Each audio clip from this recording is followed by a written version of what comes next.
तुर्की, Saudi और पाकिस्तान ने किया भारत पर हमला। रूस ने पूरी दुनिया को दी चेतावनी, भारत के लिए कुछ भी कर सकता है रूस। यूएन में भारत को वीटो पावर दिलाने के लिए कई देश आपस में लड़ गए। दोस्तों, पाकिस्तान, तुर्की और सऊदी अरब ने मिलकर भारत को भयंकर तरीके से जकड़ने की कोशिश करी है। भारत की इंटरनेशनल बेइज्जती कराने के लिए ये सभी मुस्लिम देश एकजुट हो गए हैं। पाकिस्तान की भारत के सामने एक भी नहीं चली तो अपने साथ इस बार तुर्की को भी लेकर आया है। तुर्की को तो आप जानते ही होंगे कि यह हमेशा भारत के लिए विषैला सांप ही रहा है। जब भी आता है तो जहर ही उगलता है। दरअसल यह पूरा मामला जम्मू कश्मीर से जुड़ा हुआ है। अभी तक भारत तुर्की के साथ मित्रवत संबंध निभाता है, लेकिन अब वह समय आ गया है कि जब तुर्की को भारत की ओर से दुश्मन देश घोषित किया जाना चाहिए, क्योंकि तुर्की ने पाकिस्तान के साथ मिलकर भारत को लेकर ऐसा बयान दिया है कि तुर्की के बयान ने भारत के होश उड़ा दिए हैं। तुर्की और पाकिस्तान मिलकर भारत से कश्मीर छीनना चाहते हैं, लेकिन भारत ने भी बता दिया है कि कश्मीर गया तेल लेने, अब बारी लाहौर की है। पाकिस्तान को राख में मिलाने के लिए भारत ने पूरी तैयारी कर ली है। दरअसल अभी कुछ दिन पहले ही G20 का सम्मेलन का समापन हुआ है और अब अगले साल 2023 का G20 सम्मेलन भारत में किया जाएगा।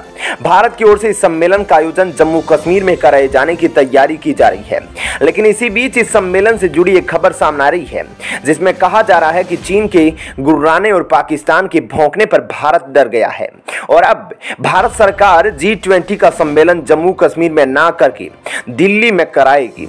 वहीं पाकिस्तान के सबसे बड़े हमदर्द तुर्की ने भी भारत के द्वारा G20 सम्मेलन को लेकर भारत को कई तरह के अल्टीमेटम दिए हैं। तुर्की ने यहां तक कह दिया कि जम्मू कश्मीर केवल पाकिस्तान का नहीं बल्कि तुर्की का भी मामला है। तो क्या सच में इन मुस्लिम देशों के सामने भारत झुक गया है? क्या इनके डर के चलते जम्मू कश्मीर से G20 सम्मेलन को हटाए जाने की तैयारी हो रही है?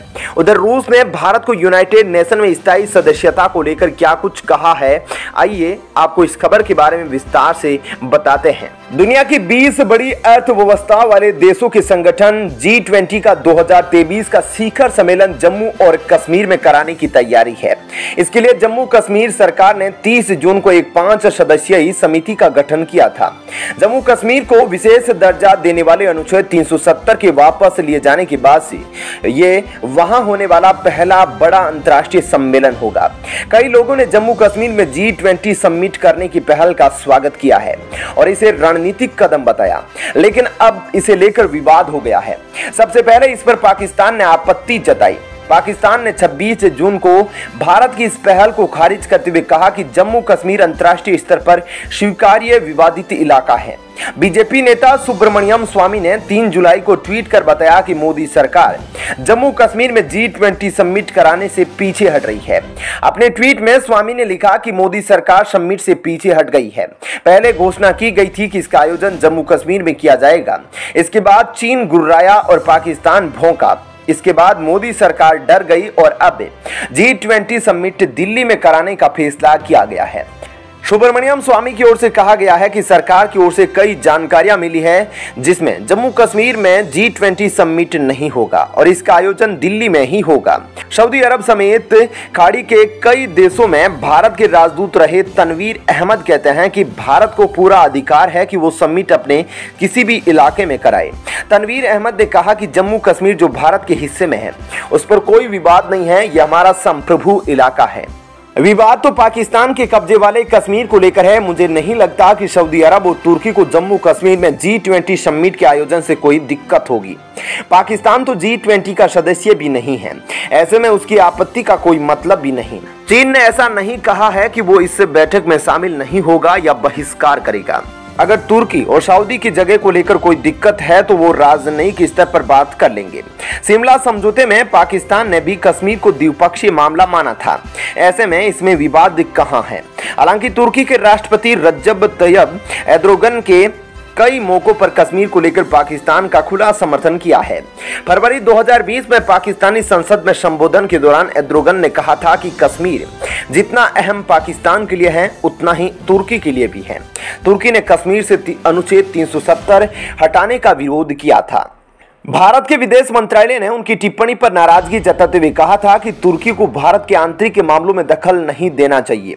वहीं सऊदी अरब ने कश्मीर का विशेष दर्जा खत्म करने का कोई प्रतिक्रिया नहीं दी थी। लेकिन ऐतिहासिक रूप से देखें तो सऊदी भी कश्मीर के मामले में पाकिस्तान से सहमत रहा है।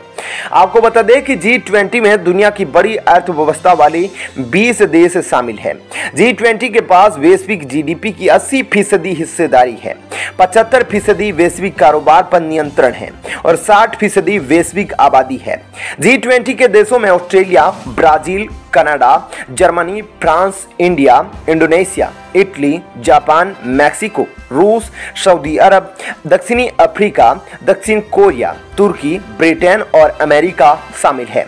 G20 का निर्माण 1999 में हुआ और भारत तब से ही इसका सदस्य है।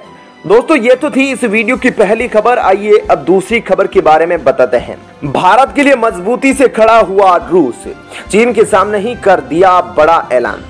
दोस्तों, रूस ने संयुक्त राष्ट्र सुरक्षा परिषद में भारत की स्थायी सदस्यता के लिए समर्थन जताया है, जिससे चीन का क्या अमेरिका का भी चेहरा उड़ गया है। दोस्ती क्या होती है, कोई भारत और रूस से सीखे, क्योंकि एक सच्चा दोस्त वो होता है जो तब आपके साथ चलता है जब सारी दुनिया आपका साथ छोड़ के चली जाती है। और भारत ने जिस तरह से रूस यूक्रेन जंग के बीच रूस की मदद की, वो इस लाइन को सच करती है। लेकिन अब बारी मदद करने की रूस की थी। रूस ने चीन की धरती से ही यह कर दिया बड़ा ऐलान कि वो भारत को संयुक्त राष्ट्र सुरक्षा परिषद यानी UNSC में समर्थन करता है।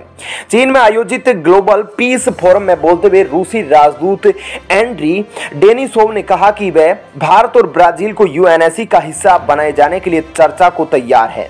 डेनिसोव ने यह भी कहा कि रूस, जर्मनी और जापान को स्थायी सदस्य बनाए जाने के खिलाफ है। दरअसल UNSC को पूरी दुनिया में शांति और सुरक्षा बनाए रखने का काम सौंपा गया है। UNSC में 5 स्थायी और 15 अस्थायी सदस्य होते हैं और प्रत्येक सदस्य को एक मत का प्रयोग करने का अधिकार होता है। सुरक्षा परिषद का निर्णय बाध्यकारी है और इसका पालन प्रत्येक सदस्य देश द्वारा किया जाना चाहिए। जब भी विश्व की शांति को खतरा होता है, UNSC यह निर्धारित करने के लिए पहल करता है कि सदस्य राज्यों और आक्रामकता के कार्य में शामिल पक्षों के साथ चर्चा करने के बाद आक्रामकता को कैसे रोका जाएगा। कभी कभी UNSC प्रतिबंध लगता है और यहां तक कि शांति बनाए रखने के लिए जब भी आवश्यक हो बल प्रयोग को भी मंजूरी दी जाती है। यूक्रेन के साथ युद्ध में उलझे रूस ने एक बार फिर संयुक्त राष्ट्र सुरक्षा परिषद में भारत की स्थायी सदस्यता का समर्थन किया है। रूस ने कहा कि वह परिषद में स्थायी सदस्य के लिए भारत और ब्राजील की दावेदारी पर सहमत है, लेकिन वह इसके लिए जर्मनी और जापान का समर्थन नहीं करेगा। चीन में रूस के राजदूत संयुक्त राष्ट्र सुरक्षा परिषद के विस्तार की मांग करते हुए अपनी स्थायी सदस्यता की बात लगातार करते आ रहे हैं। अब UNSC के स्थायी सदस्य और भारत के करीबी मित्र रूस ने भी भारत की इस मांग का समर्थन किया है। बड़ी बात यह है कि रूस ने भारत की स्थायी सदस्यता का समर्थन चीन में हुए ग्लोबल पीस फोरम में किया है। UNSC में 5 स्थायी सदस्य हैं, रूस, चीन, अमेरिका, ब्रिटेन और फ्रांस।